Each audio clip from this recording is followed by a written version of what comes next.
नमस्कार दोस्तों। और आज बात करेंगे T+0 सेटलमेंट के बारे में। देखिए, इंडिया के स्टॉक मार्केट को रेगुलेट करने वाली अथॉरिटी का नाम है सेबी, यानी कि securities exchange board of India. और इस रेगुलेटरी अथॉरिटी के हिसाब से अगर आप एक ट्रेडर हैं और आपने किसी कंपनी का शेयर खरीदा है तो उस खरीदे गए शेयर को आपके डीमैट अकाउंट में रिफ्लेक्ट होने के लिए कम से कम एक दिन का समय चाहिए, जिसे कहा जाएगा T+1 डे सेटलमेंट। और अगर आपने किसी शेयर को प्रॉफिट में बेचा है तो उस प्रॉफिट को आपके डीमैट अकाउंट में रिफ्लेक्ट होने के लिए भी एक दिन का समय लिया जाएगा, जिसे भी कहा जाएगा T+1 डे सेटलमेंट। यानी कि चाहे आप शेयर खरीदें या शेयर को बेचें, एक दिन का सेटलमेंट साइकिल आपको पूरा करना ही पड़ेगा। लेकिन ये settlement cycle present time period की बात है। 1990 से पहले तक ये सेटलमेंट साइकिल T+14 डेज का हुआ करता था, यानी कि 14 दिन लगा करते थे आपके शेयर को आपके डीमैट अकाउंट में रिफ्लेक्ट होने के लिए, और 14 दिन के बाद आपको पैसे मिलते थे अगर आपने कोई शेयर बेचा तो। इसके बाद हर्षद मेहता स्कैम हुआ, जिसके बारे में हम सब जानते हैं। और उसके बाद सेबी ने इस T+ सेटलमेंट साइकिल को 7 डेज का कर दिया, यानी कि अब आपको 7 दिन का समय लगेगा शेयर को रिफ्लेक्ट होने और रुपीस को रिफ्लेक्ट होने में।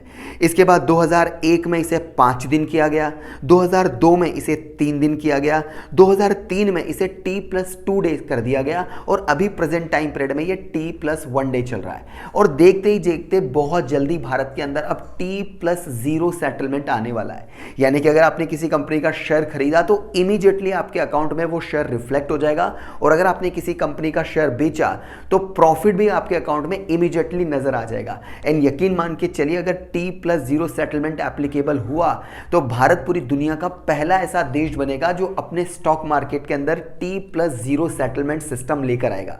यहां तक कि यूएस, यूके, कनाडा और चाइना जैसे बड़े बड़े इकोनॉमीज भी T+0 सेटलमेंट को अभी तक इंट्रोड्यूस नहीं कर पाए। वहां पर भी T+2 या T+1 डे सेटलमेंट ही चलता है। लेकिन एज ए ट्रेडर इस T+0 सेटलमेंट का हमें फायदा क्या मिलेगा? और इस T+0 सेटलमेंट के हमें 2 बेनिफिट मिलेंगे। पहला बेनिफिट होगा हाई मार्जिन। देखिए, जब T+14 या T+7 या T+5 डेज का टाइम पीरियड था, तब हमारे अकाउंट में पैसे आने में टाइम लगा करता था। यानी कि अगली ट्रेड लेने के लिए, अगले शेयर को खरीदने के लिए हमें इंतजार करना पड़ता था, क्योंकि हमारे पास पैसे नहीं हुआ करते थे।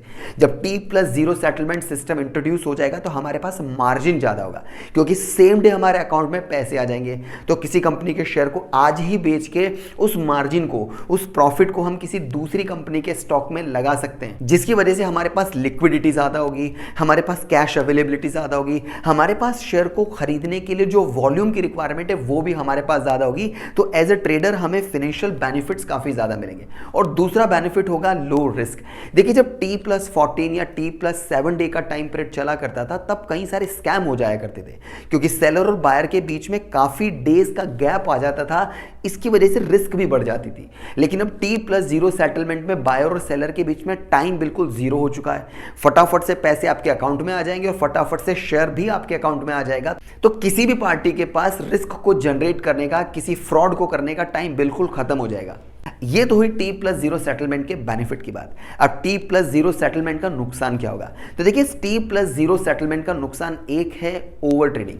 देखिए, जब आपके अकाउंट में पैसे आने में समय लगता है तो आपको अगली ट्रेड के लिए सोचना पड़ता है। आप एक रैशनल ट्रेडर बनते हैं और सोच समझ करके डिसीजन लेते हैं। लेकिन जब T+0 सेटलमेंट सिस्टम होगा और इमीडिएटली आपके अकाउंट में पैसा आ जाएगा, तो आप अगली ट्रेड बड़ी जल्दी मारेंगे और बार बार ट्रेड करना शुरू कर देंगे, जिसकी वजह से ओवर ट्रेडिंग होगी। और इस वजह से आप एक इम्पल्सिव इर्रेशनल ट्रेडर बन जाएंगे, और शायद हो सकता है कि आप अपने आप को किसी गलत ट्रेड में भी इन्वॉल्व कर लें।